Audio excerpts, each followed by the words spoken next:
allegiance to the flag States of America, States of America, and to the republic Republic, which it which stands, stands one one nation, nation, under God, indivisible, with liberty and justice for all. Roll call, Trish. Mrs. Brew, Here. Mr. Kramer, Here. Mr. Oja, Here. Mr. Marraro, Here. Mr. Pop. Here. We'll move on to the approval of the agenda. Make a motion, we approve the agenda. Support. Is that Kramer? Pop and Kramer? No, it's Jeff. Jeff. Pop and Jeff. Mr. Kramer, Yes. Mr. Oja, Yes.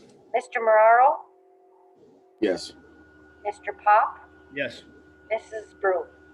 Yes. We'll move on to the approval of the minutes of the regular meeting of November 16, 2020. Did anybody have any changes? Or see any mistakes? If not, I need a motion. Okay, Madam Mayor, under 20-274, we motion to make once again, I think, make the adjustments to the minutes on the last marijuana vote when we had the four of us only to vote on it. Mhm. And it's still showing 3 ayes and me as a nay. Or am I wrong there? Was it amended? Prior, I had Pop as a name, and that was a mistake. No. Prior, you had him as a yes, and he was a nay along with me. The vote was 2-2. No, that's what it was. Okay, that's Right, what Scott? it was previously. That's what I thought. Well, Yeah, Again, you're Jeff. thank you. Okay, with that change, do I have approval of the minutes? Make a motion, we approve the minutes for regular meeting of November 16th, 2020. Support.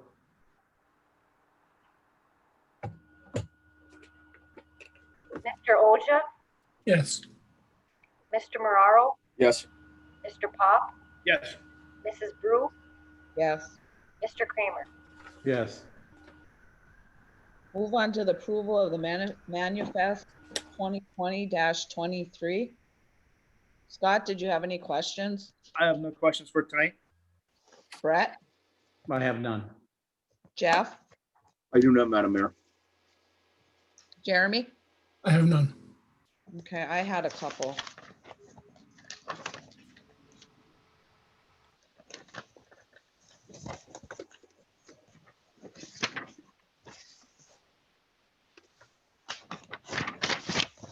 Let's see, on 3 of 8, I see all for recreation department, supplies for the benching and that for down at Strawberry Lake.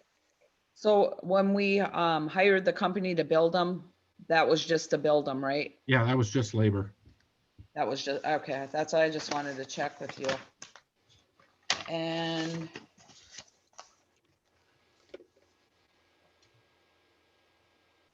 on 5 of 8, what is the Efficiency United distribution of EO funds?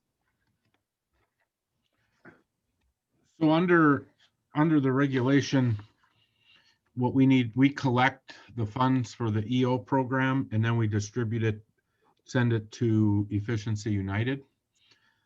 This will be, I believe this will be the last year. In 2021 it sunsets and then we'll handle the program ourselves. Okay. That's the only questions I have. Do I have a motion on the manifest? I'll make a motion, we approve manifest 2020-23 in the amount of $508,792.65. Support. Mr. Marraro, Yes. Mr. Pop, Yes. Mrs. Brew, Yes. Mr. Kramer, Yes. Mr. Oja. Yes. And did we have any questions last time from the previous manifest to be answered? We did not have any questions, Madam Mayor. Anyone wishing to address the council on an agenda item only will be unmuted and given an opportunity to make their comments. For participants on Zoom, you can use the raise your hand feature and the host will initiate the unmute. For telephone participants, hit 9 to initiate or request to speak. State your name and address for the records. Comments shall be limited to 3 minutes per person.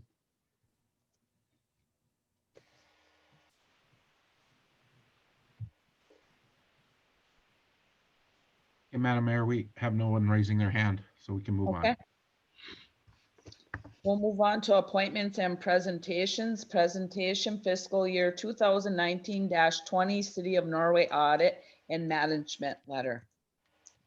Okay, thank you, Madam Mayor. We have our auditor, Mr. Scott Kenny, here this evening, and he's going to present his audit report to the council. We're going to do a screen share. So I'll turn this over to Mr. Kenny, and I'm going to put up his slideshow. Okay, thank you, Manager Anderson. Hopefully everyone can hear me okay.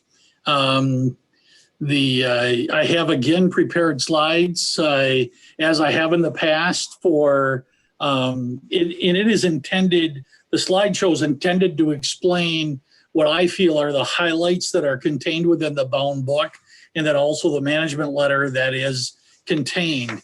In addition, the final slide, I have again prepared a listing of the debt obligations of the city, just because that's been a question in the past, and I just wanted to highlight a couple of things there.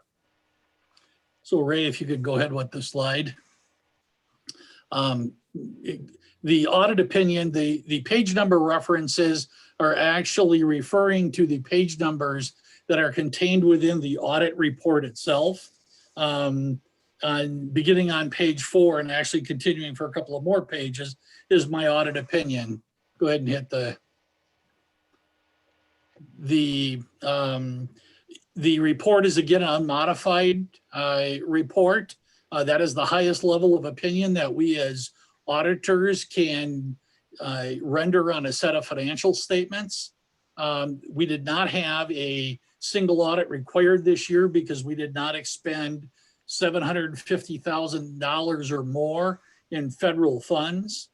There is the management discussion and analysis included, and that begins on page 7 of the report. That is the management's look at what happened over the past year, and also kind of a look into the future, explaining some of the budgetary highlights.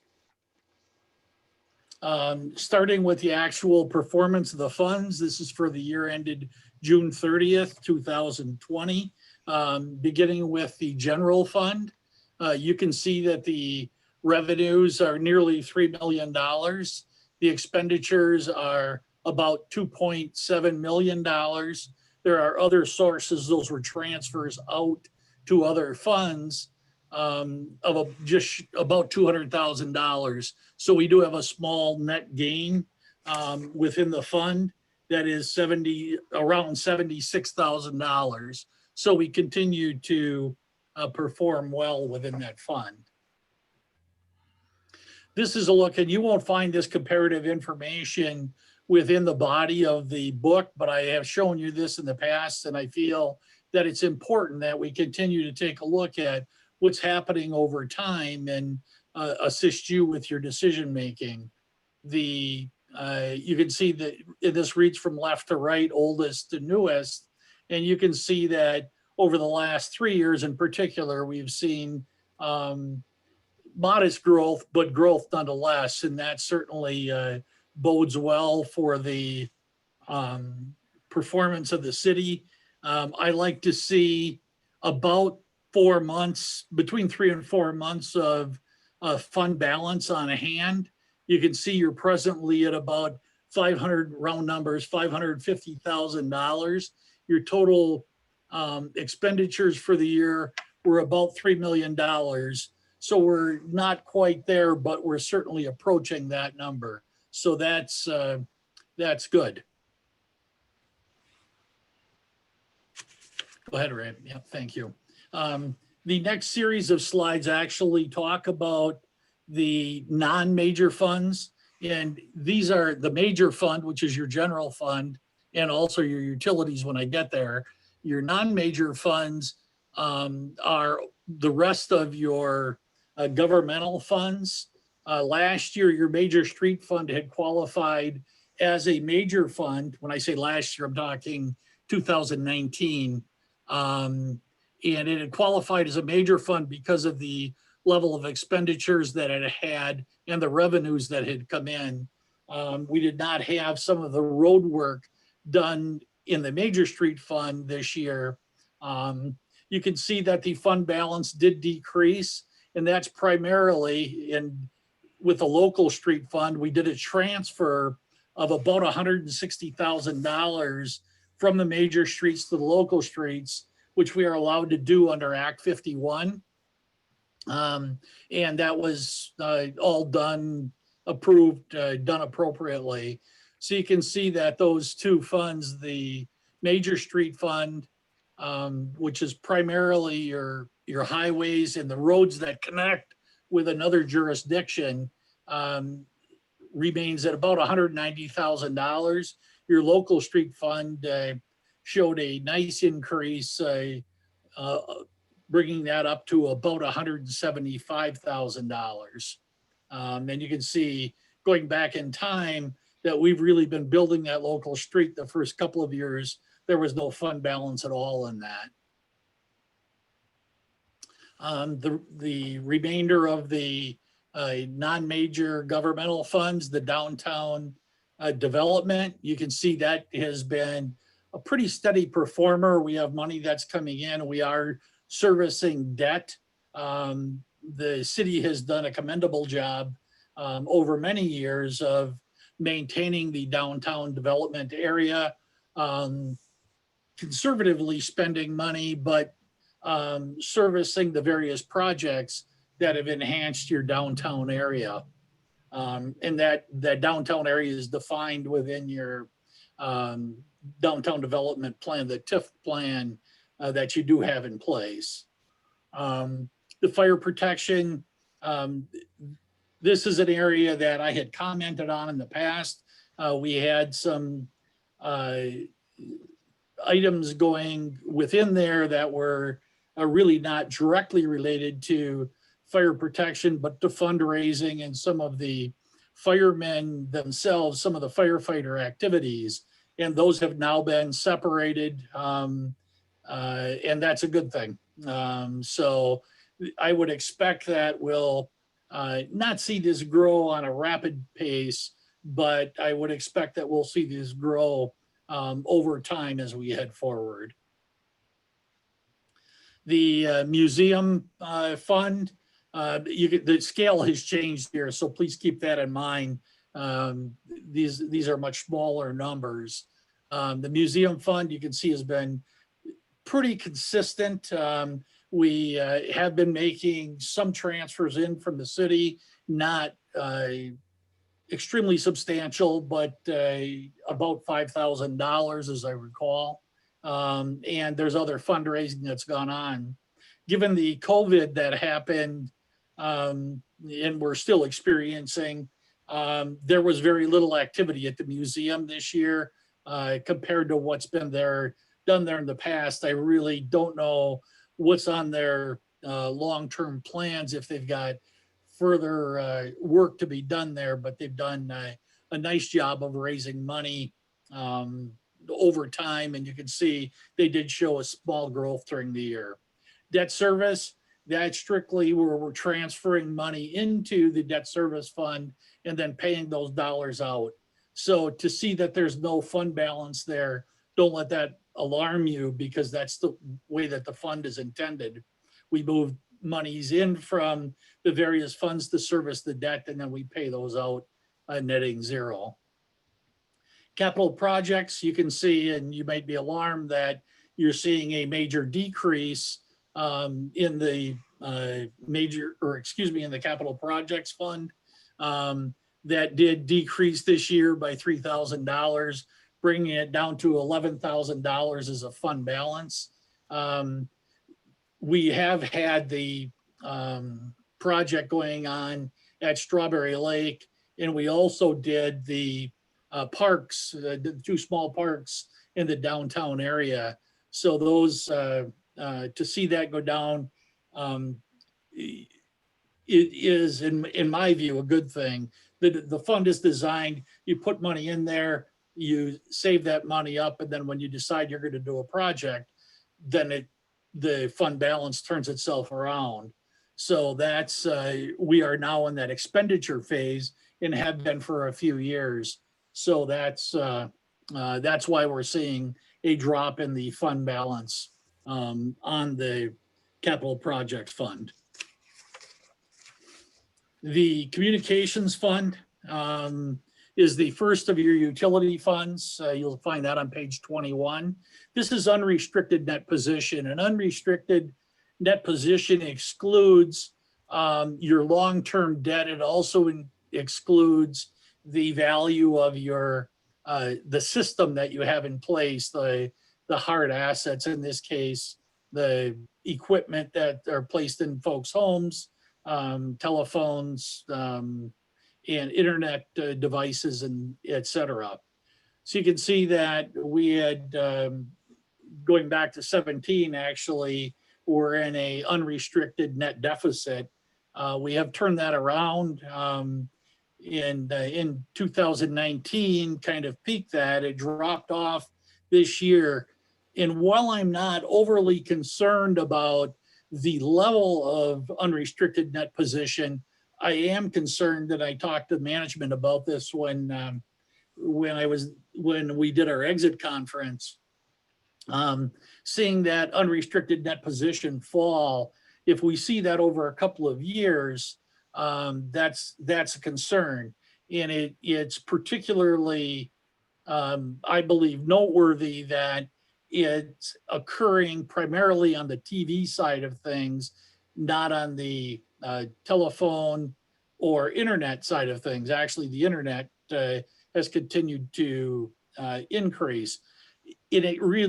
Television really comes down to what your number of customers are that you have on the system, and the costs that are there are essentially fixed. Your number of people that you have within the department. There was a move of a part of a person into one of the other city departments. So now instead of having 2 employees in there, I believe it's an employee and a half. And the manager can correct me if that number is wrong, but that's one of the changes, which is good that that change was made, or we would see a larger drop off than what we have. But that's an area that I would expect is going to continue to be a conversation with management and keeping a close eye on that fund. The electric utility continues to be a champion for the city of Norway. You can see that we have unrestricted net position. The actual number is, well, we've got about $2.7 million of unrestricted net position. So that continues to be an extremely solid position. We have used that fund in the past to assist some of the other funds when that's been needed, but you continue to make money there, and you need to continue to make money there. So that's really good position to be in. There are the primary project or projects are the work that's been going on at the hydro plant. And that seems to be going along well. I mean, at least as I look at it on the outside looking in, and looking at it from a financial perspective, things are pretty well in line with what the expectations were, and what I have read that's been reported to the board. So that's your electric utility is certainly a vital part of the city. The water utility, you can see going back to 16 and 17, our unrestricted net position, we were upside down for both of those years. Got that turned around with some rate adjustments and with some other changes that have been made personnel wise. And you can see that we have now showing fairly consistent growth over the last 3 years, which is a good position to be in. We do have some debt obligations in there, and we'll go over those in a little while, but the debt that's in there is certainly being paid by the fund. And the rate structure is such that we should continue to increase the operations, be able to meet any obligations that we have. Plus, we've got not a huge reserve, but at least some reserve there, so that if something should occur, some surprise, that we could certainly respond to that with financial assets of the actual fund itself, the water utility. The sewer utility, you can see that again in 16 and 17, we were upside down. Kind of turned that around in 18, increased it, stayed fairly flat in 19, but fell off a bit this year. And this is a fund that we've had ongoing conversation about. When I say we, I'm talking about management and myself. This is an area, again, you've made changes in here personnel wise. You've decreased the number of personnel that are assigned to that area, which is good. But that's an area also over the long run that I'm concerned about. You can see the unrestricted net position is there. We also, just on an overall basis, saw a net loss of about $103,000 for the year. We do have total net position in there of $2.5 million. So it's not like it's anything that you need to address immediately, but it is something that you'll need to keep an eye on, particularly as far as your rate structure goes. And your rates right now are pretty substantial. So that's an area that we are going to need to continue to visit. This is just a summary. These next slides, you can kind of bang through these, right? The performance in the various funds. This is kind of summarizing from pages 19 through 22 what's happened in each of the fund groups. The general fund, you can see, increased $76,000. If you aggregate all of the governmental funds, they decreased by $31,000. Not a substantial problem. Communications, you can see, as I stated earlier, that one went down $13,000. You saw a $706,000 increase in your electric fund. Keep in mind, we did come up with a problem in prior years with the way we were doing some inventory valuation, and that's corrected this year, which has a tendency to overstate that number by about $150,000. So if we did not have that, we would still be looking at a substantial increase, but around $550,000 rather than the $700,000 that we're looking at. The water fund increased $17,000.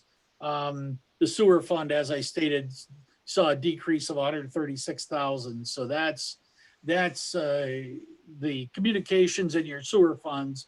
I guess it's not anything you need to jump on immediately, but that is funds that do require management's and the board's attention.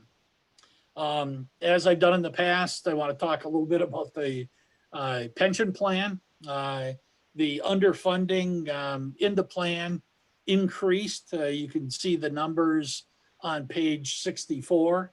The investments actually showed quite a nice return this year for the first time in a substantial amount of years.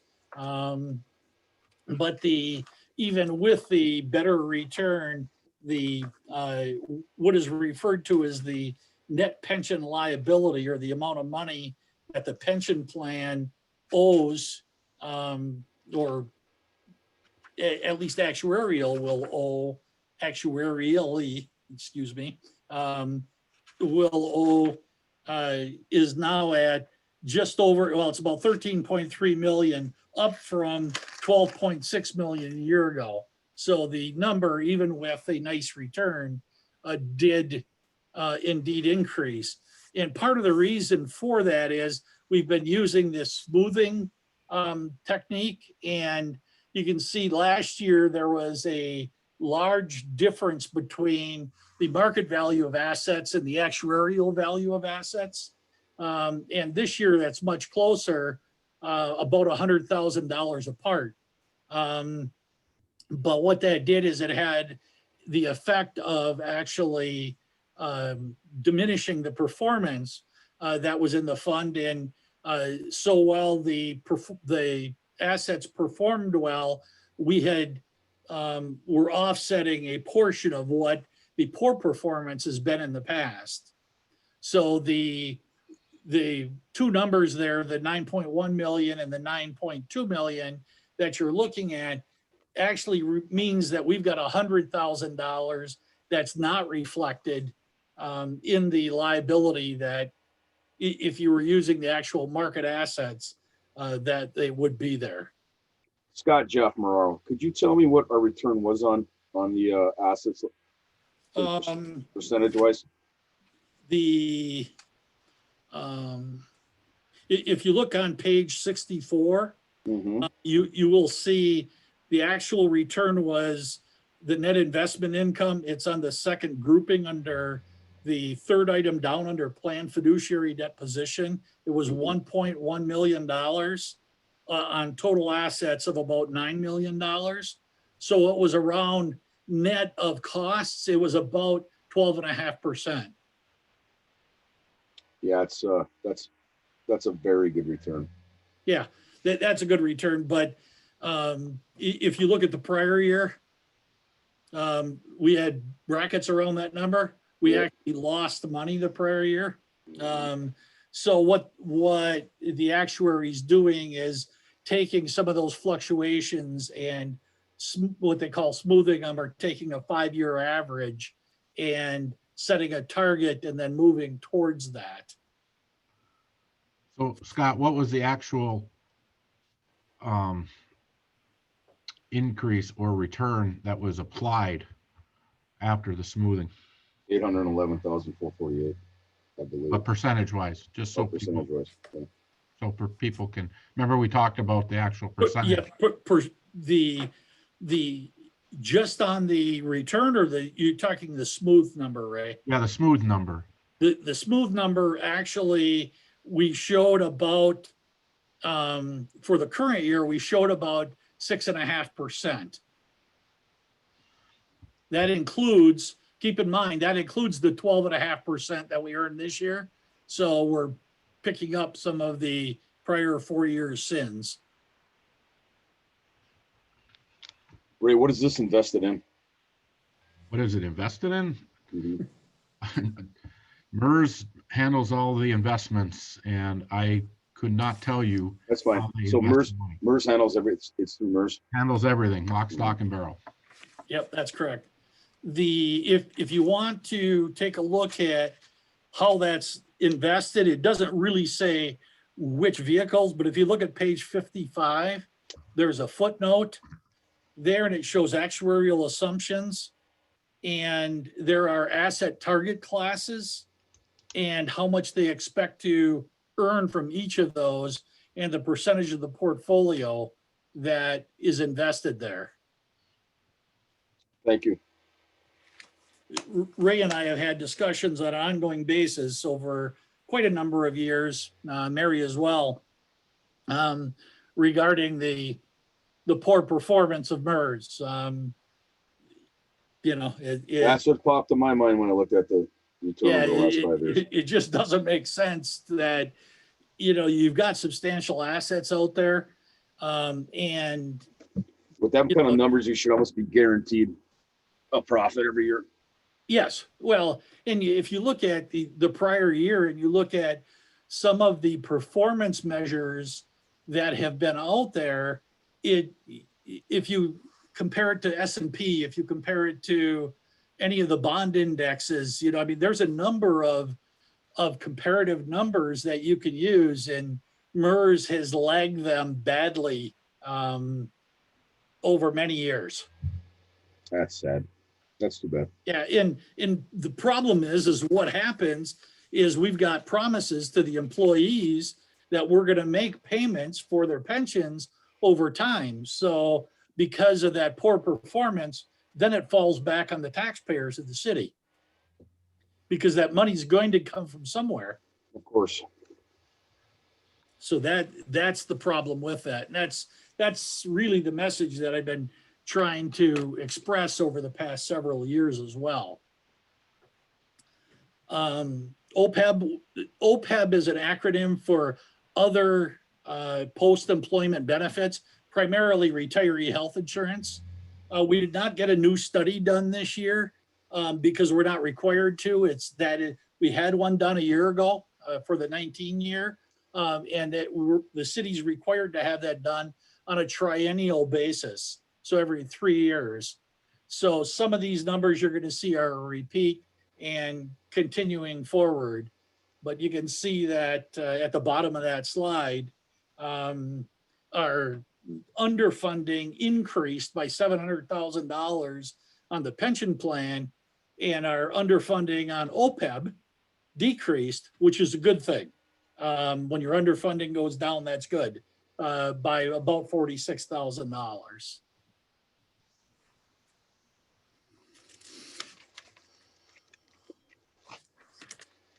Next slide, Ray, please.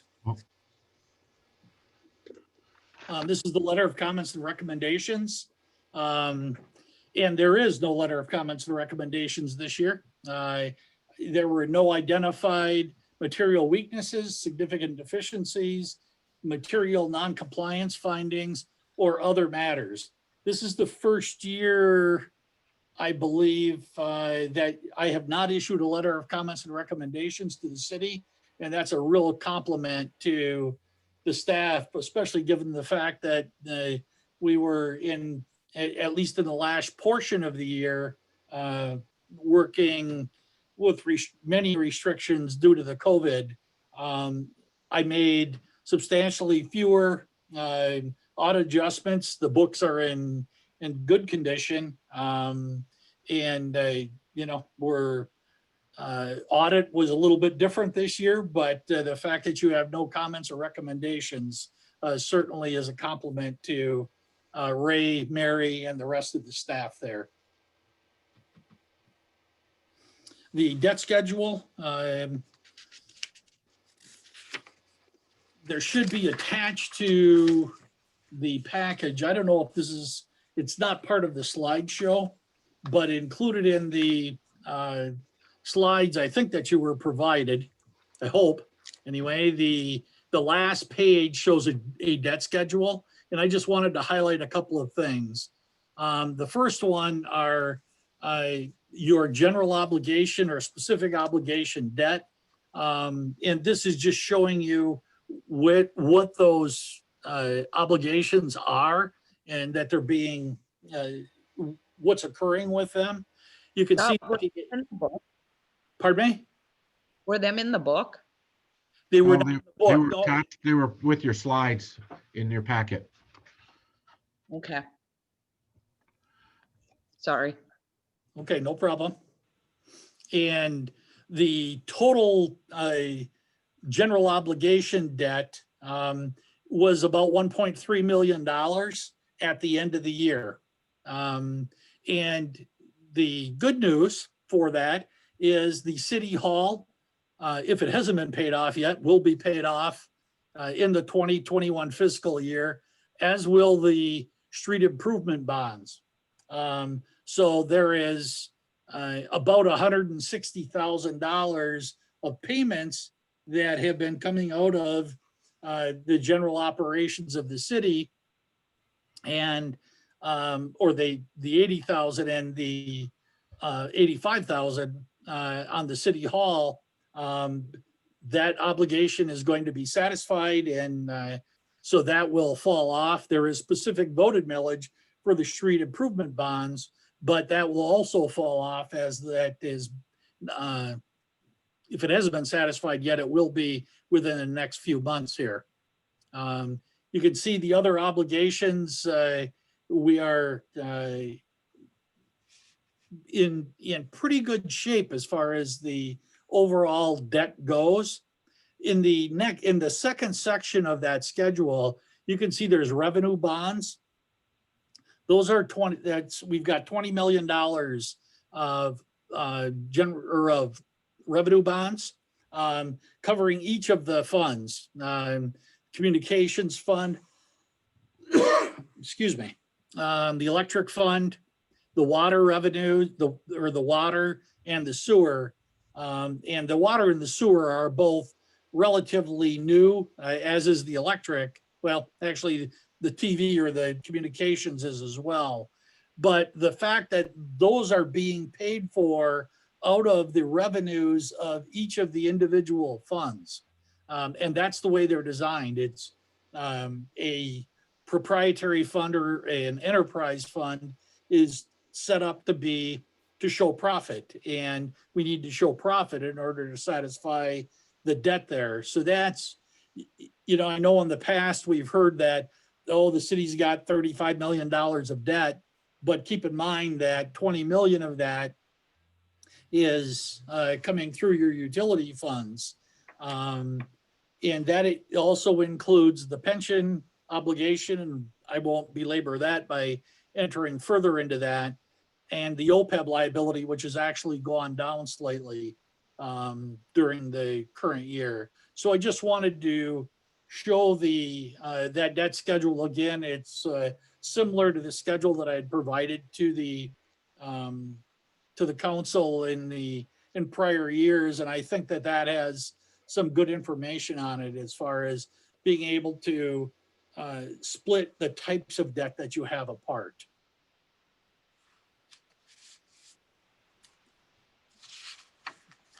And with that, I'd be happy to try and answer any questions that any of you may have.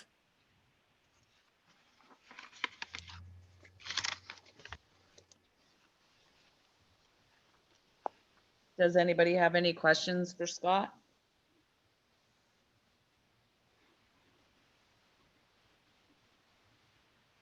All right, thank you, Scott. I appreciate it. Every year you do a fine job, and you do a fine job coming back to council and explaining everything. And we appreciate you doing our audit every year, and we try to take your advice and do a little better each year. Yep. Thank you very much. And I would just like to close by saying thank you to the council for engaging me to do the audit. I have done it for a number of years and think I made some good recommendations, and management and this council has done a good job of implementing those over the years. And that's a real credit for the taxpayers. So thank you very much. Thank you, Thank Scott. you. And I'd also like to thank all the employees for doing a fine job helping Scott getting the audit done. I agree. Here. We'll move on to communications. Resolution 2020-21 fiscal year 2019-20 City of Norway audit and management letter. Do I have a motion? A motion that we accept fiscal year 2019-2020 City Norway audit and management letter.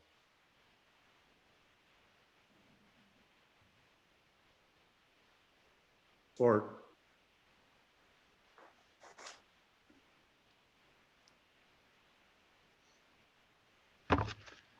Or is your motion including approving the resolution? Yeah, I thought that's what I just, No, I didn't understand what you said.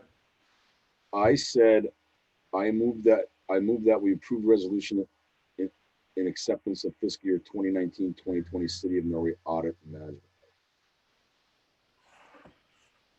Okay. Is that not right? You could just approve resolution 2021. Yes.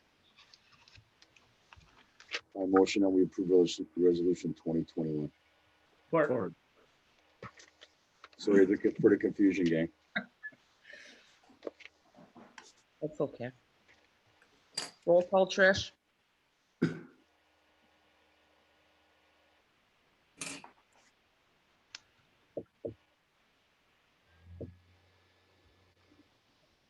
Did we lose Trish?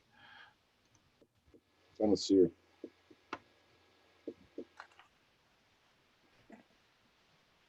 Hold on, she's coming back.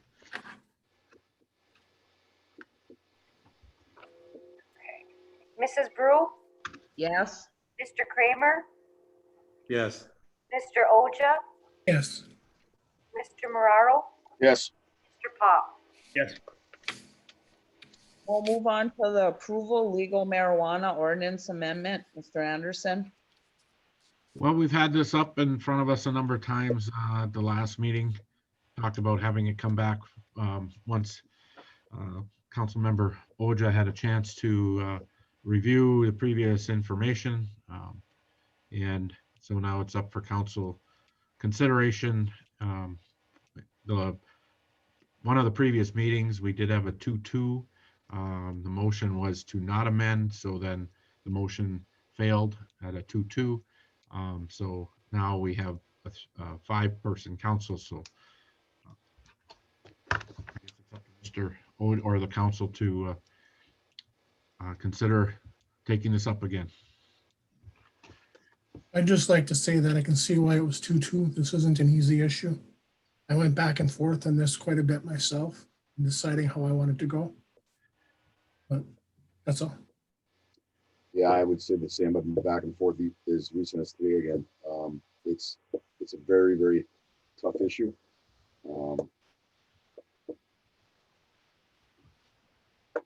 And I guess I'll leave it at that. I have think to, Yeah, I agree with everything. It is tough, and I said it from the beginning. It's a tough thing to do.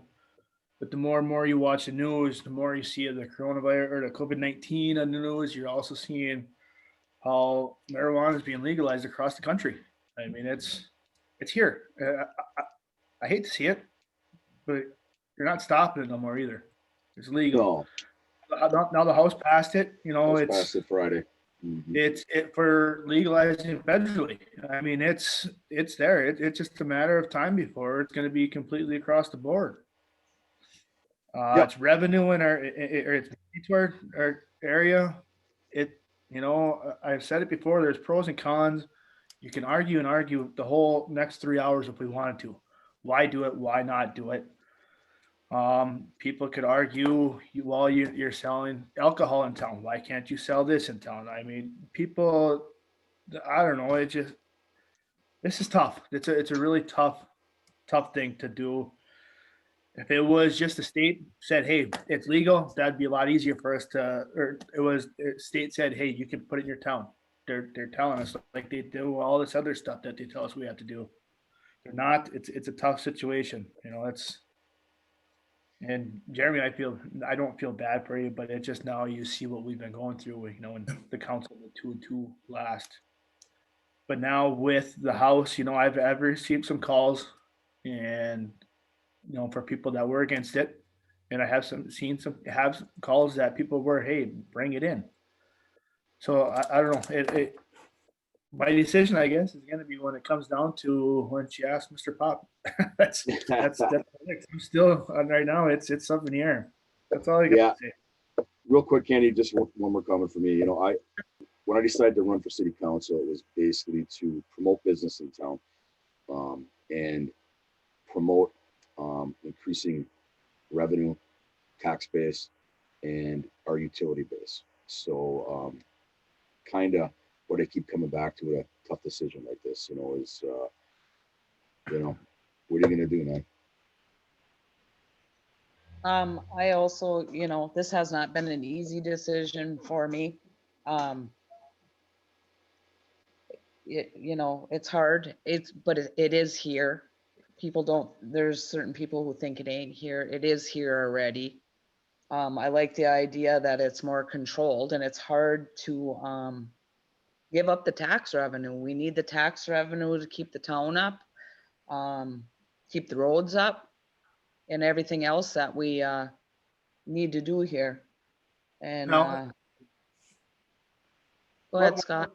One more thing that I have been telling people that I've been speaking to recently is, like, this is a year to year thing. You know, they have to come to us if they can renew their license or whatever with the city.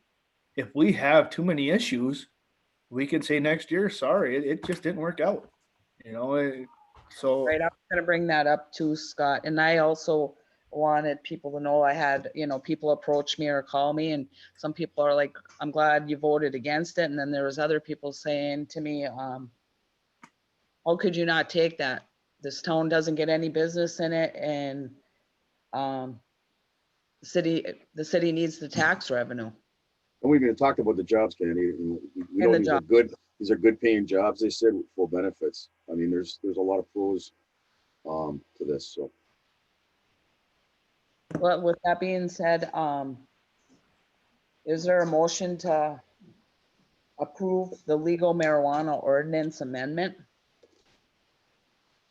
So just for clarification, what we would do is, your motion is to approve an amendment to the ordinance. The actual ordinance amendment, if you do that, then Grant and I will then work on the ordinance amendment, the actual language, and I will proceed with the planning commission to work on the zoning that would be part and parcel to with the amendment. And Ray, just one more question. I know Scott brought it up, and I'm pretty sure I know the answer to it, but that is true, right? We could do it for a year, and if we had problems or anything, we didn't have to renew the license. Yeah, there's an annual renewal on the licensing. And we could change the amendment if we wanted to. Well, your ordinance amendment would include highlighting the process, which includes the annual license renewal. So we'll create that in the ordinance. That's Grant and I will Right. go through that for your review. Because I will say this about that. If you expect a company to come in, maybe put as much as $500,000 into something, with it being that if the council gets voted out, that we can pull that license. That's pretty, as I see Grant's kind of grinning right now, that's kind of an interesting stipulation from a business standpoint. So I guess I'm going to turn that over to the legal side on how you would handle that. But I Just do know personally, that I would never invest at that kind of money you're talking about with these dispensaries. there's With the understanding that somebody's can pull a rug out from underneath me. yeah, Personally, I'm just saying. I know Mau and Salello has worked with other communities in the ordinance. So I mean, there's plenty of examples. So Grant, I mean, you can speak to that. At this point, council, I think, what you guys are trying to determine, and the ultimate question is, would you like Ray and I to dive into this and present the council with options on allowing one or more of the entities into our community, whether or not it be a retail business, a grow, a transporter, grant a transporter license, do testing, et cetera. This is going to be a process. My firm and I we've participated in drafting a number of ordinances and assisted a number of municipalities to do this. If you recall back, what is it, a year ago, 2 years ago now, I think the council took a very prudent position in sitting back and waiting a little bit to let the dust settle with some of these things. This is still an area that is open to litigation and open to issues, as noted by Mr. Moraro, as noted by Mayor Brew and Mr. Pop. Certainly, if you're going to invest, frankly, it's not hundreds of thousands, it's potentially millions.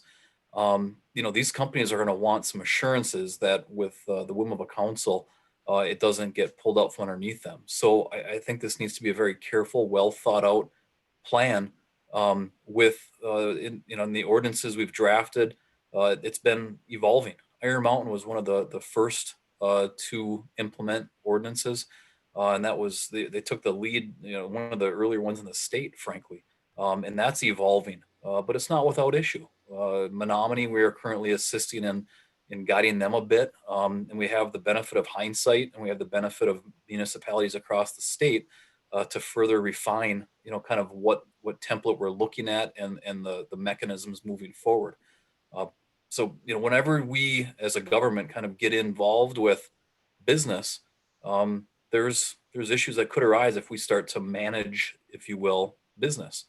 So I think it needs to be considered if we're going to allow it. There needs to be a commitment, I think, from the council that we're going to move forward as best we can. And these folks are going to consider placing a large investment in our community.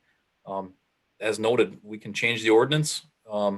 Usually what we see is a long list of requirements to make sure to weed out, kind of the fly-by-night entities we want. As we saw with our presentation, we want a good quality group of investors and a good company that is going to invest in the community. And we can have a hand on that, and we can have a say in that. And there's potential for very, very large investment, as we're seeing across the UP. So this is not open up a quick little mom and pop store. The investments we're seeing are well into the millions. So it's a different ball game, and it's a different scenario. So I think Mr. Mararo's comments should be well taken. There is no right or wrong answer for the council, but we will do everything we can to give us as many protections as possible in the community as possible. And there is an annual application fee. But there's going to be certain things that are going to be put in place where, if it's just a change of a council and that business meets those expectations, and the council tries to pull it, there likely would be litigation. Know that because a change of the council, if that business is meeting all of the set requirements and it's a contract basically, and we'll have safeguards put in place, and we'll have things for these businesses to meet. And if they don't meet them, well, they need to know that their licenses may be pulled as well. So it's going to be a two-way street. That's your safeguard.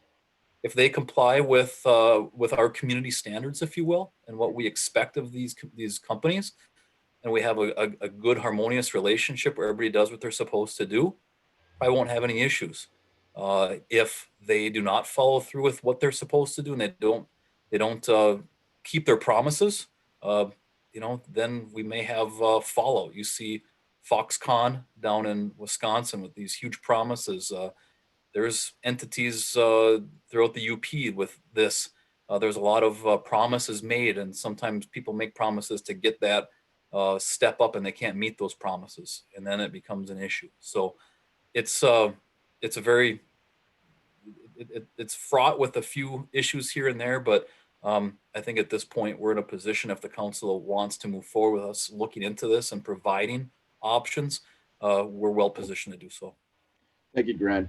And just I'd like to add to that, one of the reasons I brought this up is because I heard what Scott said in Candy, and Candy, thank you for bringing it back up so we have some clarification on this thing. Again, if we're going to move forward and even just spend the money with Grant's firm to make, to do this plan, that's money we're going to spend. And if it's not going to be something that's attractive or fair to bringing business in, I'd vote no on this right now, because then we're just throwing money down a hole. So I think we all have to realize before we vote on this thing what we're getting into. This isn't something we're going to be able to pull a rug out of people that are compliant with whatever we build in a year or 2 or even 3 years, or maybe ever, to Grant's point, because compliance is compliance, right? Yeah, and what we're seeing is the people that are willing to come up that we've seen. We're on the border, so we do have we are in a position of having an advantageous location.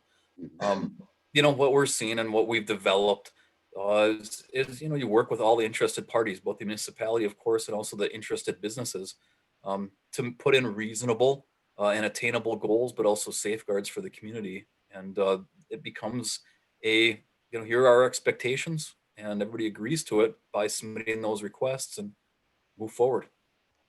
And I want to clarify that when I said that, the licensing and, if there's problems, I didn't mean it that way. I meant, they would have to follow our rules, not that we could just go in and pull the rug out from underneath them. Mr. Carlson, I have a question for you. Working for a law firm, how, and it's probably hard for you to answer this, how do you see the crime rate for marijuana compared to alcohol? You know, you could keep going and say different type of drugs and stuff like that, but it's the other type of drugs aren't legal like marijuana is. What we're seeing, Councilman Pop, as acting as your prosecutor as well, and I also act as the City of Iron Mountain prosecutor, we're actually seeing less alcohol-related drunk drivings, if you will, and a serious uptick in drugged driving between prescriptions, but also marijuana. Frankly speaking, the legislature has not caught up at all with the passage and the changes that have been put in place with the laws. They're just not. They have not done so. They're making efforts and it's getting better, but the testing is lagging behind, and it puts officers in a bind. They're doing their best to try to evaluate folks that are under the influence or not. Alcohol is easy. You can smell it. You can often Got a see it, breathalyzer. and then you got a breathalyzer. They're working on the marijuana issues and some of the other drug. They have roadside saliva tests now, but there are some issues with that, but they're moving forward. As far as the crime rates, I don't know that I'm seeing a whole lot of issues related to marijuana specifically. Most of it is still some of the harder drugs, the prescription medications. Frankly, I'm seeing an uptick in mental health issues, frankly, during the time period. But so far, it's not the marijuana. There's been an obvious substantial decrease in some of the petty misdemeanor possessions of marijuana, use of marijuana. Those are not clogging up the courts anymore. Well, I know I've talked to a few law enforcement and they said that, hey, now the marijuana thing is just, we don't really, there's so much other stuff out there that we have to worry about. You know, it's a bad thing to say, but with it being legal now, it's a lot more calming than other things that are out there for people. Okay. If there's no other questions or comment, is there a motion? Did we lose Jeff? Jeff is right here. Oh. I do agree with a lot of what has been said, but I also have my reluctance or I'm not in favor of all of it. And at this time, our city has spoke, still 60-40 split. It was this time, it was last time. And I'm going to make a motion to not proceed on amending the ordinance.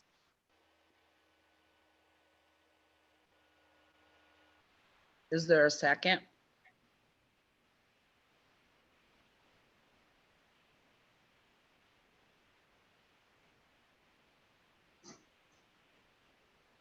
All right, is there any other motion? I'll make a motion to proceed to amend the ordinance, to amend ordinance 431. Support.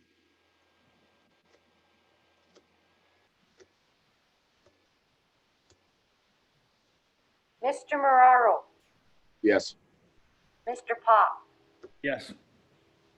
Mrs. Brew, Yes. Mr. Kramer, No.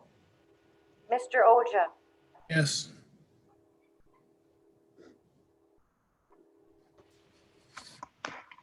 Let's move on to the approval of MERS adoption agreement amendment.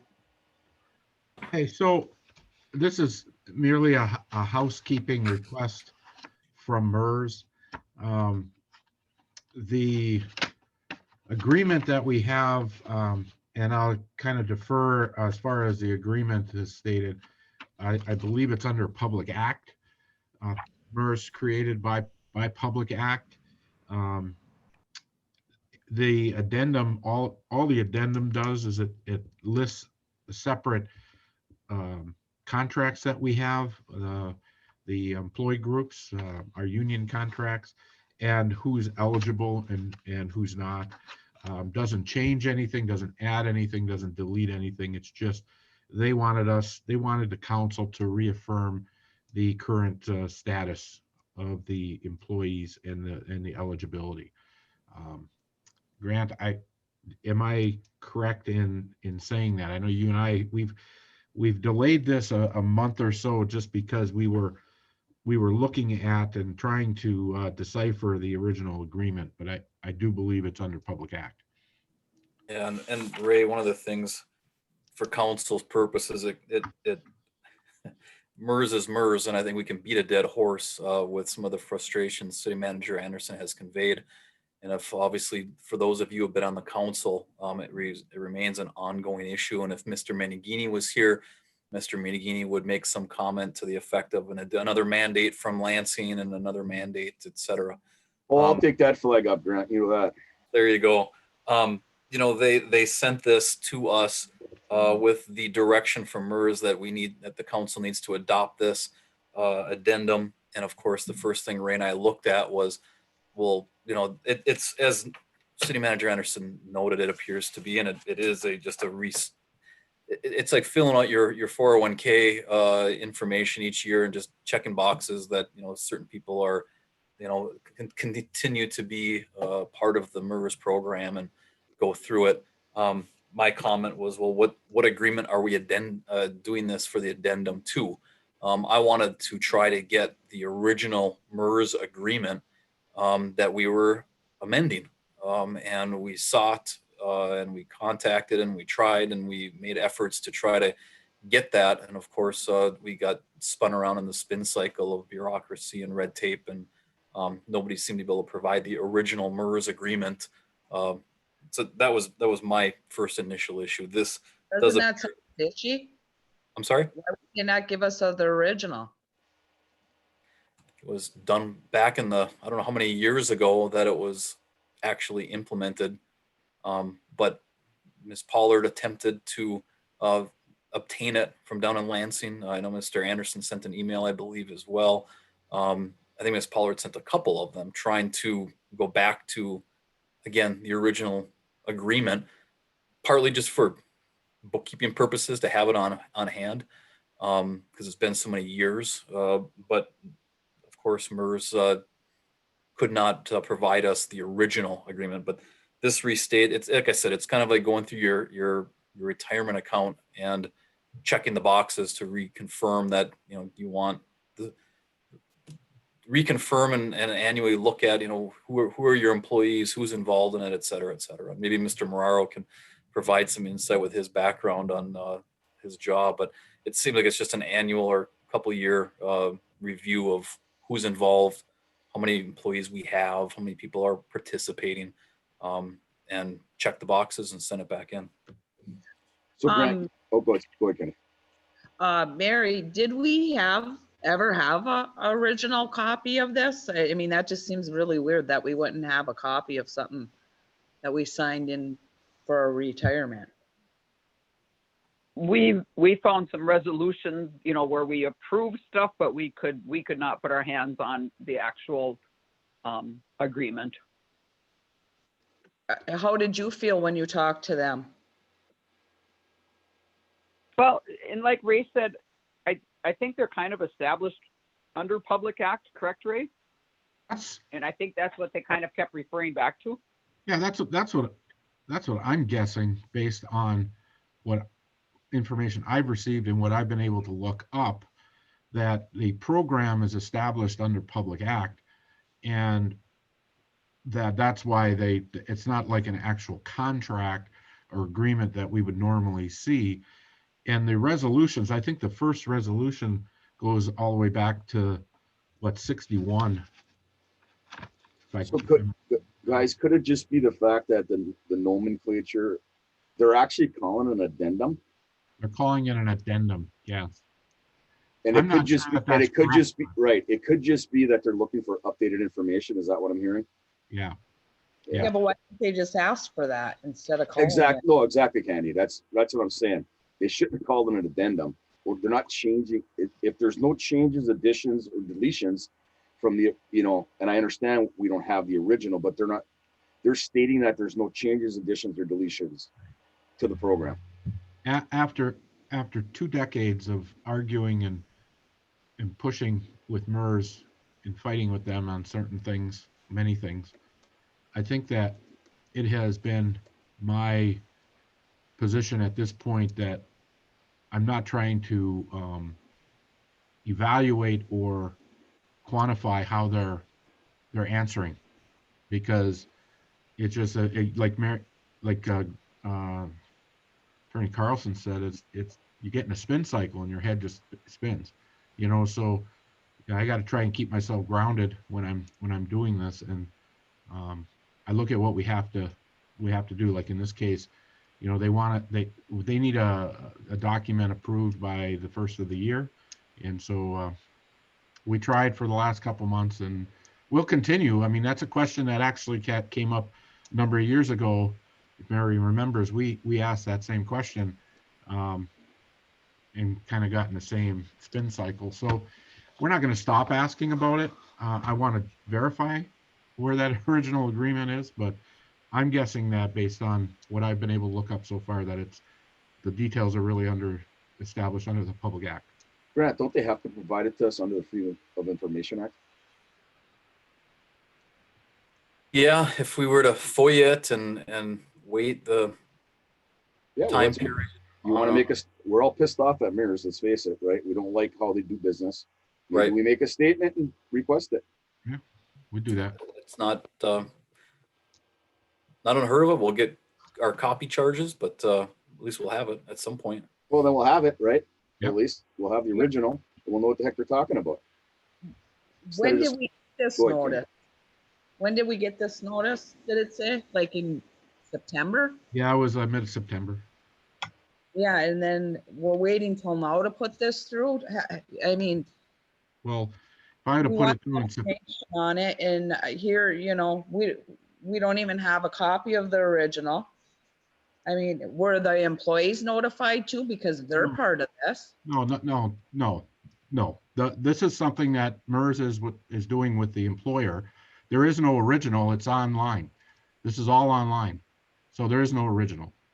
What do you mean it's online? We must have had an original agreement with MERS when we first started with MERS. I'm not saying you were there, but there had to be.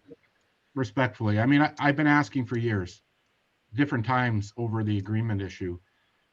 And with this one, I was talking with Mr. Carlson, and we tried again for a couple months to go back and forth through email and trying to get,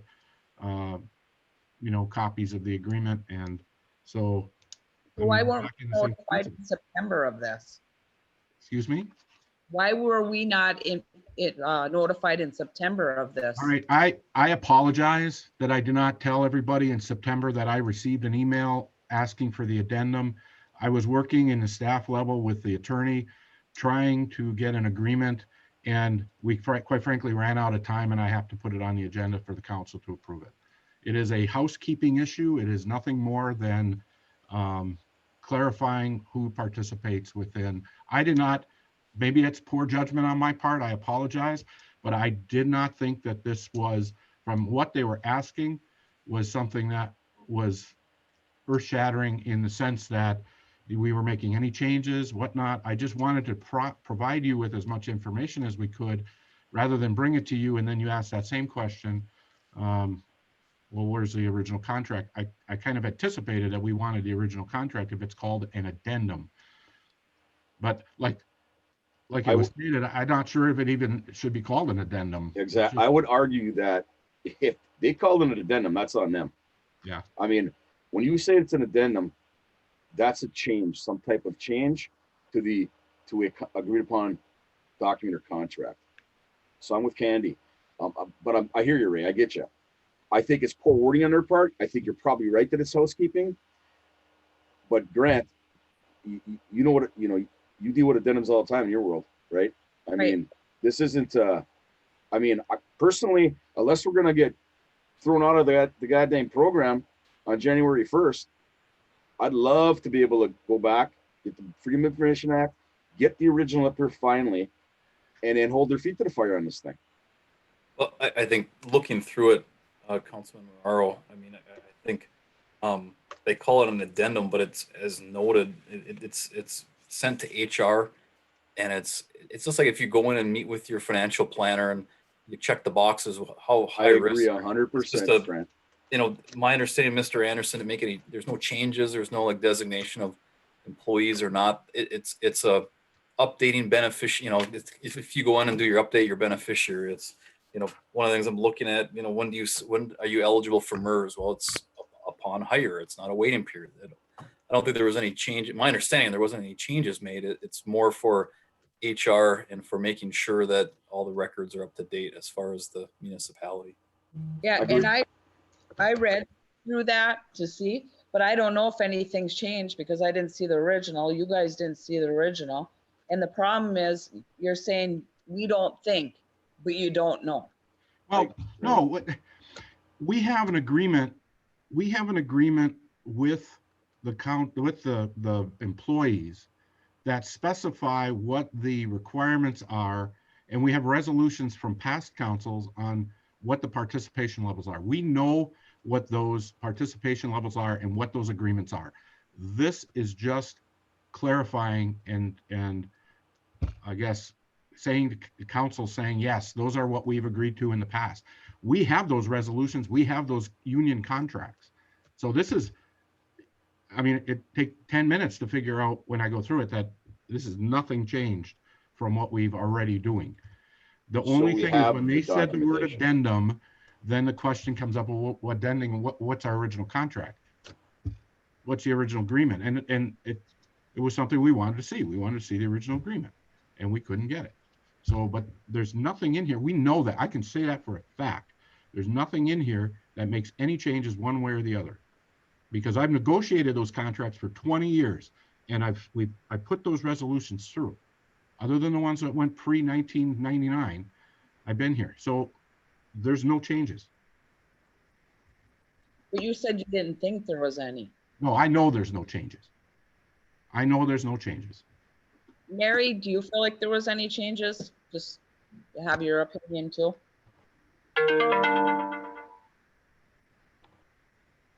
Mary? What was that, Candy? I didn't hear you. From what, I'm sure you've been working on this with Ray too, right? Correct. All right. Did you feel like there was any changes or anything No, out I of? think like Ray said, we kind of defined each group. And if you look, I mean, the second page is my email to him. I thought we had already done that. And it sounds like, we're defining our groups and defining what's the work month and eligibility. Yeah, I read. Yeah, and I think we've already done that. We've already defined who's in what group. I think they just wanted to confirm that we haven't changed that. And, whether it's spelled out in the original agreement or not, I mean, we all know, through the years with the resolutions that have been passed when we've changed the benefit level, we haven't made any changes as to who's in which group or, what eligibility is or defining what a work month is. So I think it's just kind of confirming that it's the same. Okay, That's thank not you. an addendum. Correct. I still feel that we should petition to the Freedom of Information Act. I'm not saying that we can't pass this resolution tonight based off of Ray and Mary's input, but I do think we should talk about, getting the original. Yeah, but what good is the original after we pass it? What this is going to come up again, right? MERS is going to throw something on us again down the line, and it sounds like we never could have a original. I don't know. I mean, I just have a problem with what MERS does to start with. And it scares me that, I read through it, but I don't know, it wouldn't be for me to judge if it looks any different, but it makes me hesitant to amendment. And then every year they say pay more in and have the employees pay more in and we pay more in and we're always going backwards and just the way I feel. And that's no fault of anybody but MERS. Grant, would you feel more comfortable if we had the original agreement? Obviously, you and Ray have been trying for how long? and a half, 2 months. I mean, I always, it's like how do I put it? I don't know that we have much control over the agreement as it is. It is what it is.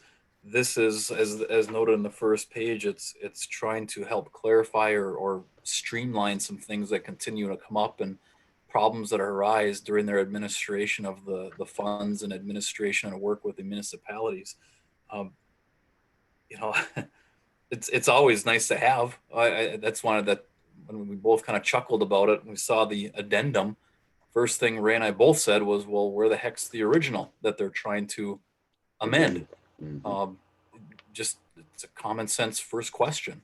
I think these changes are being made, and I think they're going to be made regardless. Frankly, I think it's more of a housekeeping issue. But you know, I'm taking a little bit of leaps there because I'm not infinitely familiar with some of the information. But looking through it, and I spoke about it with City Manager Anderson, and my understanding took a peek at the old elections, and a lot of it is just, again, one of the things that jumped out was, when are you eligible for it? Well, upon hire. That's the way we've always done it. That's what we've done in the past. That hasn't changed, so that box was checked. Some of that stuff I think is just a restatement. But long-winded answer, Jeff, I know, but of course I'd always want to see it because Yeah, and then if it says the date of hire, but all the new employees are not under MERS, they're under the 401k.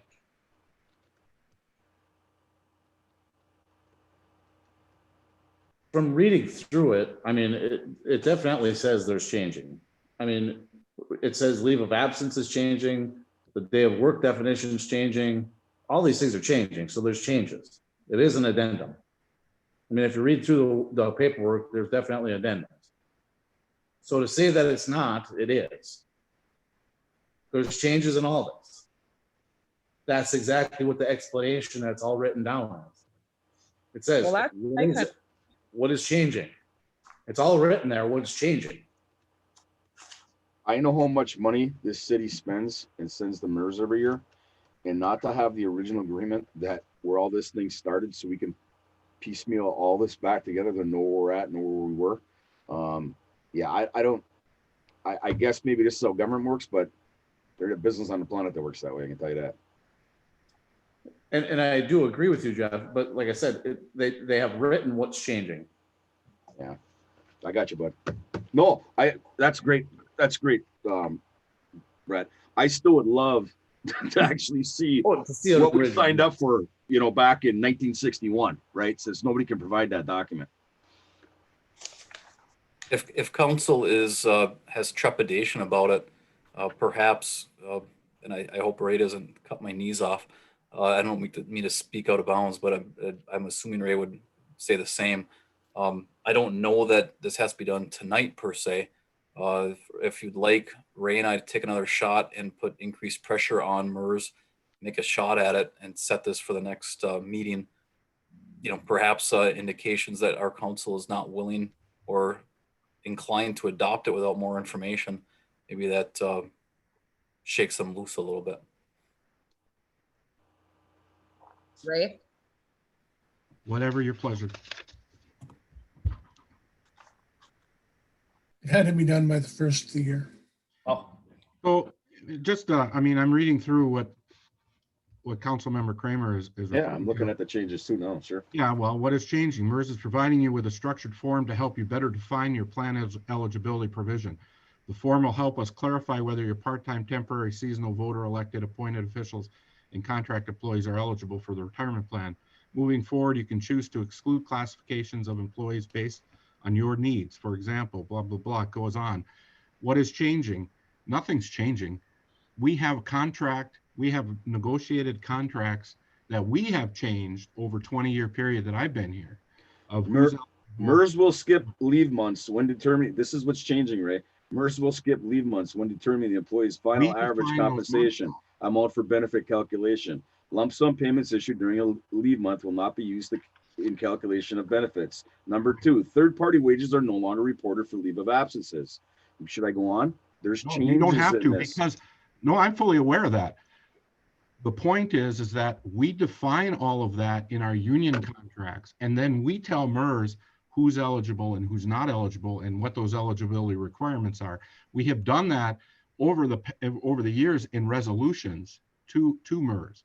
And what they're doing is they sent us this document to clarify what we've done in the past and who's eligible and who's not eligible. I don't disagree. I would love to have a contract. But when I read through it, it is what I've negotiated for 20 years and whatever my predecessors negotiated and some of the things I've changed. So I guess if you want to wait, that's fine. We can do that. I'm just saying that they're providing a form for us to document what our requirements are. And Mary, you and I've had that conversation. We've went through it. We had the same conversation in-house. Am I reading that different than what you and I have ascertained? No. And you know, when you read the paragraph that Jeff was reading there, you know, where they say MERS will skip leave months when determining, it's always been that way. You know, we determine what levels of leave are going to count towards their service credit. I'll use workman's comp. If they're on workman's comp and they're not earning a paycheck and I don't have any wages to report, they still get credit for that month, because being on workman's comp does not take away that eligibility. But if you're on short-term disability because you got hurt outside of work, then that month does not count towards your service credit. But that's always been that way. So that's nothing new. Thank you, Mary. Ray, I'm going to say this. It sounds to me like you had this figured out. You understood exactly what needed to happen tonight. You were comfortable with signing the document. You and Mary had already talked, and that's all the recommendation you needed to tell us. I did. 20 minutes ago. I did. Candy, did you feel like Ray gave us a great recommendation? Just vote for this and move on? No. I guess it's not just me then. Okay. I thought I did. I thought I said it was housekeeping. This is not making any changes and we can move on. Mr. Anderson, our contracts, just for clarification, will supersede what MERS has, or we tell MERS what to do, correct? We tell MERS what to do. Okay, And it's a non-issue. thank you. And it's a non-issue. Yeah. Okay, Candy, you ready? I'll do my thing. If there is no more questions, do I have a motion? I motion that the MERS adoption agreement addendum be approved and allow the city manager to sign it. Or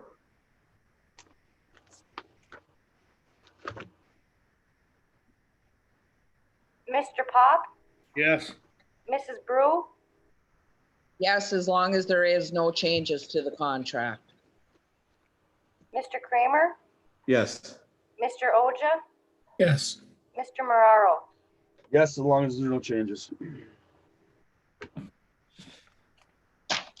We'll move on to resolution 2020-20. MEW Regional Safety Program, 2021 to 2023.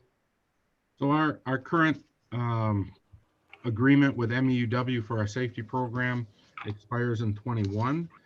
And one of the areas that I wanted the MEUW to move forward with and for the next couple of years is to provide some online training for the employees and have Mr. Martin work in a little more higher capacity or more complicated function for the city. The agreement for them, they are picking up the costs for the online programming, and it's not increasing the amount of what we're paying. It's going to be offset of what we would have normally paid for the service. So that was one of the provisions that I had them agree to. So this contract goes for the next 2 years, 21 through 23. And we have the attached resolution for your consideration. Did we have any other options? Well, we've had options over the years. We trying to work with it ourselves. We've went with this for now a number of years because it wasn't that successful in-house with employees doing their normal work business. You know, we were not keeping our safety records up to speed, and we were not doing the trainings that were required under OSHA. Maybe So we should write them up when they don't keep their records up to speed and don't do the That's- proper trainings. Is that a fair question? We're looking at spending $35,250.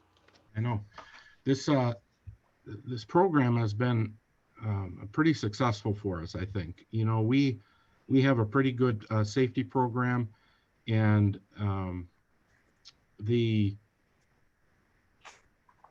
it's time consuming. There is no question it's time consuming, and this consolidates the program under the city of Norway as opposed to departmentalizing it. So outside of having, you know, we tried the route of having a in-house safety director, or one of the employees being the safety director, and you know, with their normal activities, it's just hasn't been as successful. I Would you- brought this up last time we talked about this too, when we talked about, you know, the in-house and everything else. I had felt at that time it was because we didn't have a good baseline to go off of. Now I feel that we do have a pretty darn good baseline, and I feel that it should be up to in-house to have our own safety program run from here on out. $35,000 is a lot of money. And I would like to see some prices from other places, because I know we had talked about this before, and I just would have liked to seen some other options, even if it wasn't just in-house. So one of the things I'll do that. I'll go out and I'll look and see what other options are out there. When we developed this program with MEUW, we actually went to WPPI to try and do a co-op program with our members. WPPI at the time did not want to take on personnel in this manner.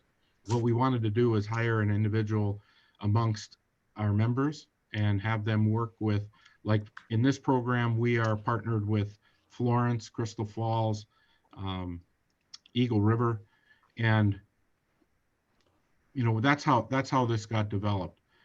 What WPPI did is they got us together with MEUW, the Municipal Electric Utilities of Wisconsin, and they were prepared, and they were in a position that they could do this program, and so they actually crafted this for us. So I can go out and take a look and see what other options are out there, but I would have to probably see if there's another co-op type. In this agreement, we would probably talk to our other partners like Florence and Crystal Falls and Eagle River and see if they know of other co-op type programs that we could share resources, because that's small utilities. That's crucial for us to share resources. I mean, nobody can do it on their own. But I mean, I'd be more than happy to bring this up at the next meeting and to investigate, you know, with those other groups and see what options might be out there. If there's no other questions, is I there have a question, Candy. So with this money we've been spending, we have in-house departmentalized safety programs in place now. We have a safety committee that is staffed by all the departments. So they meet on a monthly basis. And so, I mean, we still do in-house. Mr. Martin, though, does make sure everything is consolidated. And like I said, the trainings was a big one.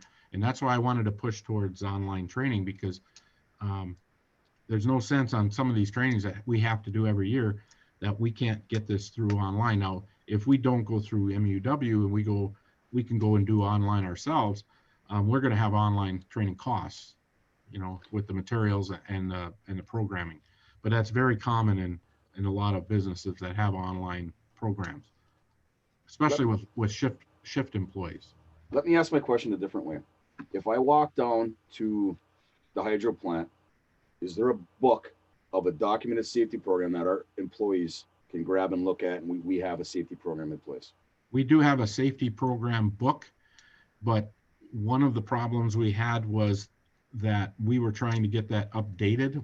It's outdated, and we first started by trying to get our trainings up to speed. So all our training files are up to speed, and Mike hasn't been able to finalize that book that you referred to. For $35,000. Didn't we bump them up to a little bit to put a little bit more time in so that way we could have got this done? We talked The last time about that. we we got our talked about contract, that, okay, let's give you a little bit more so you can do this, and it's still not. because we've been focusing and trying to get our training finalized, and that's where this online training was important, because, well, and COVID was a tough one this year, because we didn't, you know, we've had a hard time trying to meet and do different things this year. So Still could have worked on updates. I know, I get it. I can give you back some information in a couple weeks. How long we? Yeah, one more question. Sorry, Candy. How many years have we been paying this guy to do this? I believe, well, he's not the first guy. I mean, but Whoever whatever. program. We've been paying these guys 30,000+ for how many years in a row? I think this started in like 2014 or 15. 2014 or 15, so 5 or 6 years. Yes. And it doesn't sound to me You like we're can't much. walk into a department and grab a book and say, here you go. Exactly. We can't, after 5 or 6 years of paying these people $30,000 plus a year, we don't have an in-house safety program that we have can an manage on our own. Not fair. That's not fair. We have an in-house safety program. We have an in-house safety program. Okay, we have an in-house safety program that I said we can manage ourselves, Ray. Is that yes or no? No, I don't. Well, I mean, we could go back and manage ourselves, but we're going to be we are going to have some redevelopment time up front to get okay where we're at.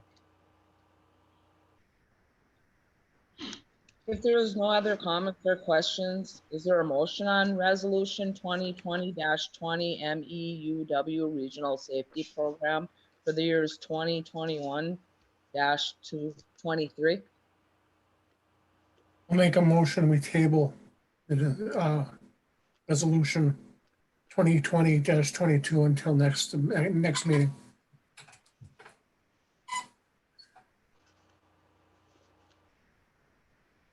Is there a support? Sport.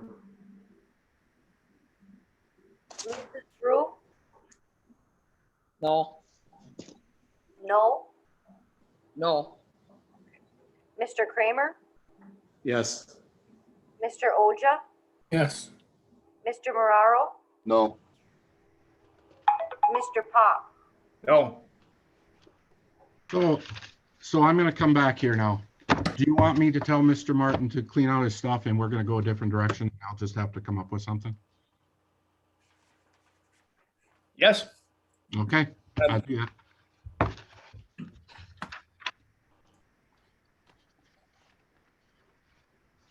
all I have right, no we're, problem. I have no problem doing that. I just wanted that direction. Thank you. Grant, did we have to make a motion on anything else? No, because the motion to table it failed. And I don't think, well, I think you should ask just for Reject it, procedural right? purposes, is there a motion regarding 2022? Because the motion was to table it, that failed. So is there a motion to approve resolution 2020-2022, and either it will fail for lack of support or be granted? All right. So is there a motion Get that. on MEUW Regional Safety Program from 2021 through 23?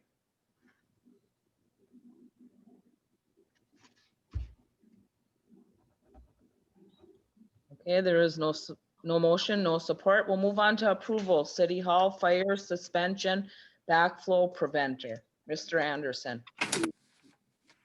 Thank you, Madam Mayor. The City Hall Fire Suppression System, we've had a contract with Superior Line Electronics for a couple of years to do the testing on our fire suppression system. So when they come in and do the testing, they'll check the components, and they identified that we have a backflow preventer that needs to be replaced. Under this agreement, they will do the work to replace the components, and their cost for doing that is $1,100. Is there any questions? If not, I need a motion.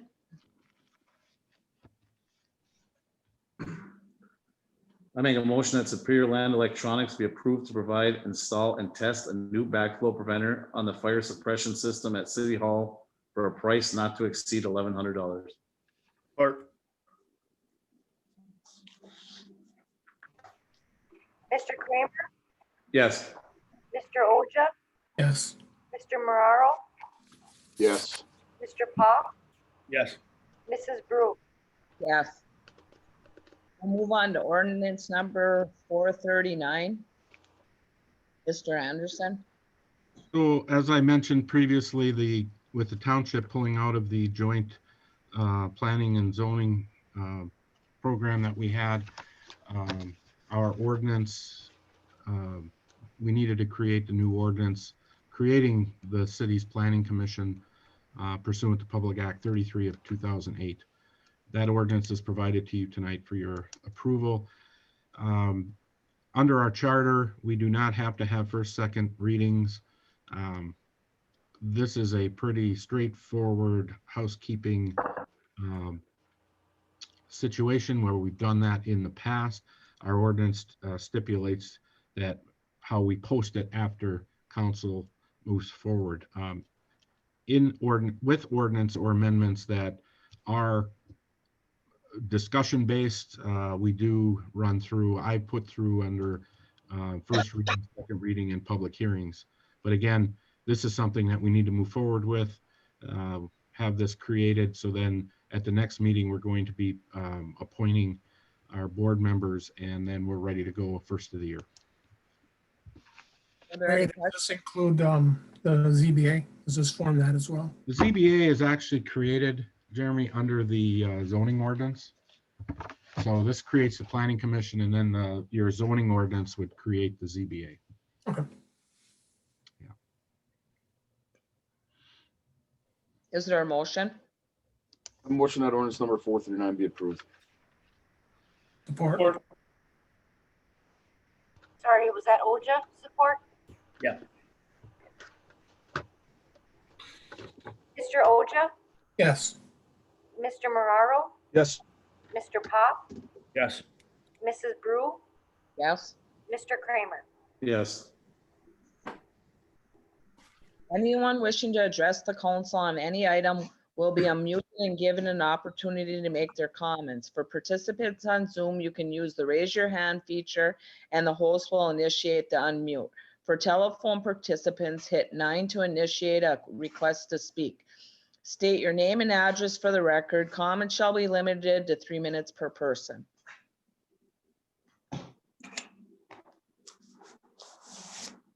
We have no one.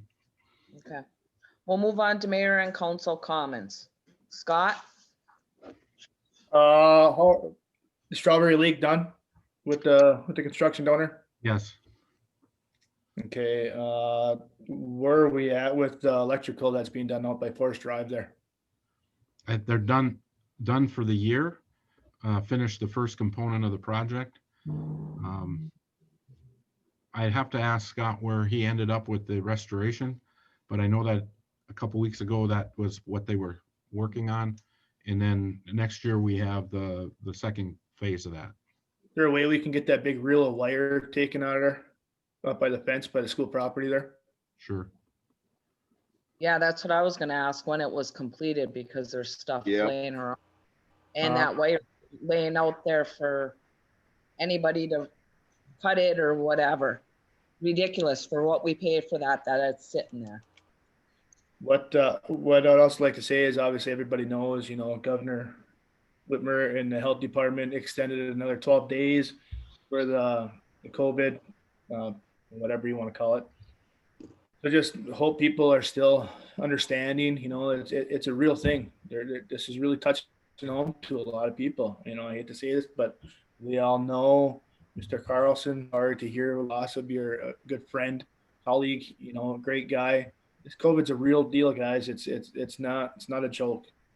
Please take it serious and don't laugh at people when they are wearing a mask next to you in the store or make fun of them or anything else. This is serious.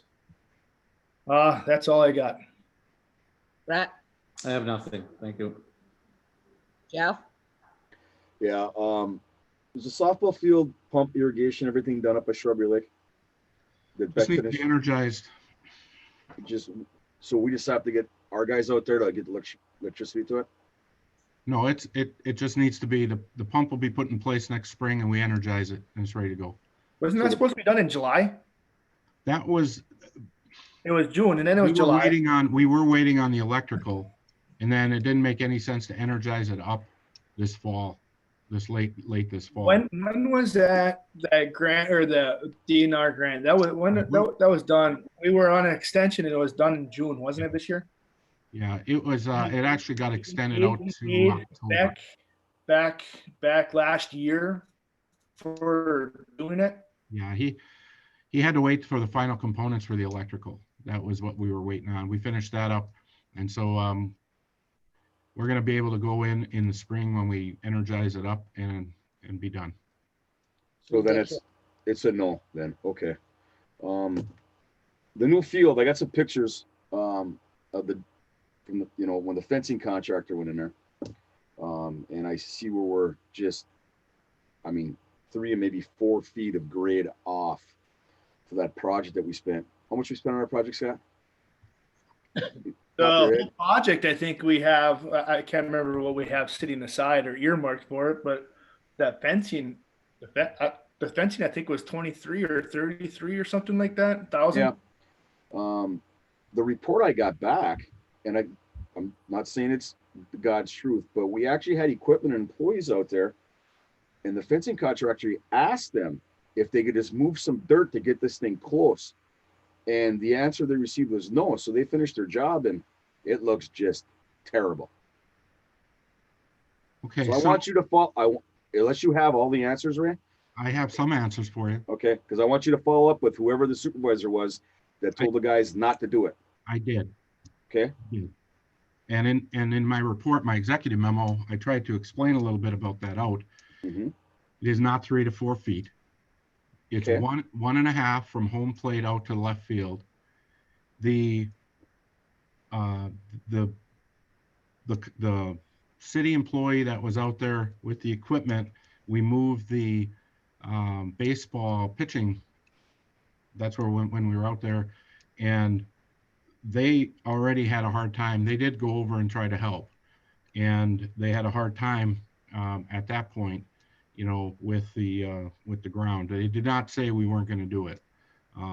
That's what I'm being told, because I heard the same thing, and I addressed that with the supervisor, the foreman, and he said, no, that's absolutely not true. So not sure where that came from. I met out there with the contractor, and we have a plan in the spring. We still have to do final grade. We have to do leveling and final grade, and the mid posts are not concreted. So what's typically can be done is that when you get to the final grade, we can go in and get that grade, and then there's a way of you can actually press down on those posts and get some of that elevation out. So you don't have to remove anything. You can all do it in place. But I think Can I, just a minute, Jeff? I don't understand. Why would we go forward with it if it wasn't up to Because I was grade? told to. You were told to? I was criticized on this at this council, at one of the council meetings, that we weren't doing anything. And Well, it was 3 years that we weren't doing that. That money was earmarked for 3 years. I And it's been an argument for 3 years to have it done. Yeah, and So yeah, it was criticized. First council members that wanted it done, but we didn't want it done not right. Wrong. It's done right. Plus we had engineers out there, an engineer out there doing the And layout. engineering who also said that it's not to grade, and we still did it anyways. But the actual fencing layout went off of where they had originally staked for the layout. So I think there's a lot of areas to go around, but when I went out there with the foreman and with the fence contractor, we'll deal with that in the spring, and we're gonna get that to grade, and then we're gonna get that fence in its right position. So is it gonna cost We're us dealing more a lot of money? stuff in the spring right now. I know that. So can we all agree that that wasn't our shining moment? We should have did a better job at that project. Can we Yeah, agree to that? So is that gonna, when you talk with the fencing company, is that gonna cost us more money when they gotta come and No. adjust the fence now? No, I talked to them. That's not gonna cost us more money. Okay. Can we see it? Communication broke down maybe a little bit there and we didn't get it done properly. Could have been done better. That really upset, I'm sorry, Jeff, but I don't know if I can, that really upsets me that we were pushed. We're 3 years, yeah, there's gonna be it wasn't meant to be done this month, last month. It was meant to be done in the last 3 years that it was supposed to be done. I That's what agree with really upsets that. me. Of course, that's what I'm saying. I mean, it's a Yeah. total lack of breakdown of communication. That we pushed it. No, and I agree. You know, I was on there when we put that money aside for that baseball field. And all of a sudden you get to the end and we, pushed to get it done, but still want it done right. And if there was a problem that it wasn't ready to go up and couldn't be done right, it should have been brought back to council. Christmas decorations, is it me or are a lot of the flags still up? I thought we took the flags down.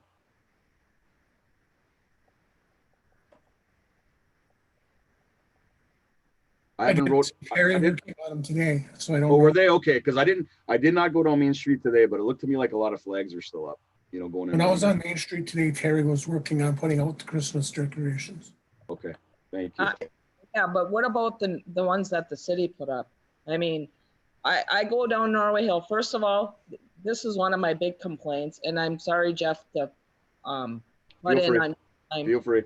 I'll tell you what, every year I take my grandkids, I've taken my kids for a ride on Thanksgiving downtown, and them Christmas lights are lit up. Half of them weren't even on, half of them, and they still aren't, they ain't working. The two at Norway Hill, two of them going up Norway Hill are not working. Two of them are on all day. There's Christmas decorations all bent forward, not put up right. Why even do it? Why are we even wasting our time to do something like that if we're not going to do it right and take pride in our work?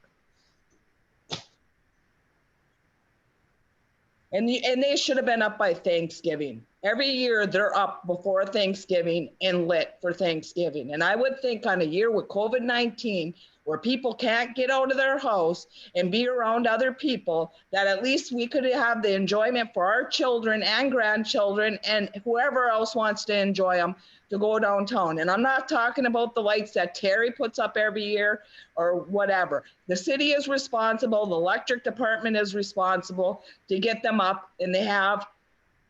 And this year, they did not do what they were supposed to do. And I'm very upset about that. And maybe some people say I'm petty, but maybe that's just one thing that people had to look forward to this year. And then to put them up all bent and leaving up flags, ridiculous. Go ahead, Jeff. Thank you, Candy. Just want to get a kind of an idea. Is there any other unfinished electrical projects or any other projects that we should be monitoring right now that did not get finished? And if so, I'd like to see a list. Not obviously now, next meeting. Worry with the water license issue. I have no applications that meet the water license Did we requirement. reach out and get pricing from outside contractors that can They do won't this give for me us? pricing. I've asked them too many times for pricing. So if David retires next month, we have nobody sign our water license. Is that how it's going to play out? No, I think we have to have a conversation of how are we going to be able to move forward. Yeah, it's December 7th, I guess. Well, do we want to do a special meeting? I put it in my executive memo over the last 2 months. I figured talking Yeah, to I figured it would be on the agenda tonight, Rita. That's why I'm asking about it. Yeah, I got no problem with a special meeting. We have to do something. We can't be without a water license. I was asked about a special meeting and I said I'd do a special meeting. Not a problem. If you want to set it up, it's obviously a very important thing that we knew was coming for a while. So let's figure it out. Downtown park cameras. Any movement on that? Are you talking about for Veterans Park? Or are you talking about for the EV station? Both parts in the EV station, actually. Well, we have cameras on. You got cameras on the Viking? We have The cameras on. Okay. Yeah, I'm not overly worried about veterans because there's not a bunch in there, but they still could spray paint it and stuff like that. And of course, the EV station, now that's going to be sticking out like a jewel for them to vandalize since we have vandalism issues, it seems, How we doing on that? all the Steve? time. Pretty close to being complete? On the EV station? Yes. Very close, very, very close. We have to, at the next meeting, I'm gonna have an EV charger rate. We have to do a rate resolution revision, and that's about the final for it.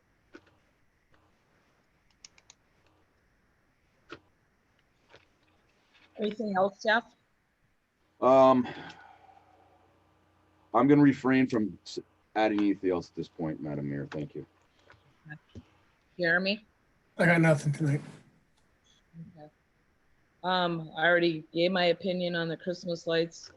I just would like to send sympathy to all the families who are losing people to COVID. Friends, family members, acquaintances, whatever. I just want to send out my sympathy. And hopefully we can get this thing under control. Ray? Nothing.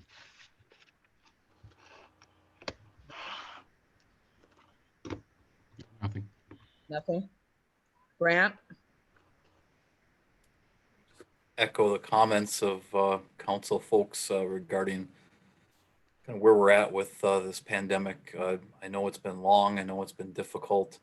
But I think as of right now, with so many elderly in the community, I think now is the time to be even more vigilant than in the past, even though we are tired of it.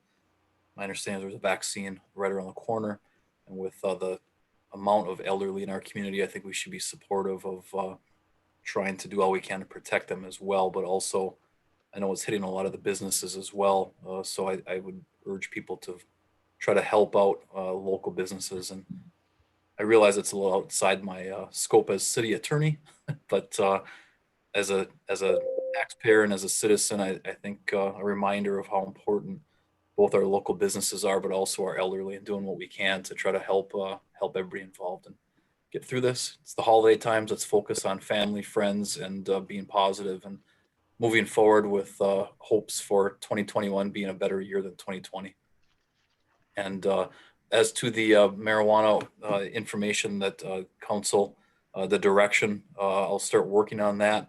I would anticipate it'll take a little bit of time. We'll have maybe some committee meetings to have some decisions on, how council wishes to proceed. As City Manager Anderson noted, the Planning Commission will likely be involved as well. I think we will move forward and be able to present something to council here before too long, but it is a process, and look forward to working with council and the local players and seeing where this thing goes. Thank you. Thank you. Mary? Trish? Anything? Nope. Candy, I just want to say, I don't know if Scott Kenny is still on or if he got off, but I just want to thank Scott. I don't know if the council realizes how much he does for us all year long. We pick up the phone and ask his advice. We ask his input all year long. And I don't know, like I said, if he's still on, but if he is, I just wanted to thank him. And if he's not on, I will reach out to him till tomorrow too. And he has done a great job, as I said, after we went through the thing. If we have nothing else, to have a motion to adjourn. Make a motion, we adjourn. Or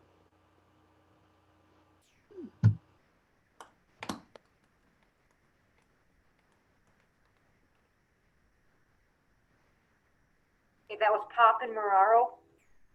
It was Pop and Moraro. Okay, Mr. Mararo, Yes. Mr. Pop, Yes. Mrs. Brew, Yes. Mr. Kramer, Yes. Mr. Oja. Yes. Meeting adjourned. Have a good couple of weeks. Let us know when we're gonna have a meeting.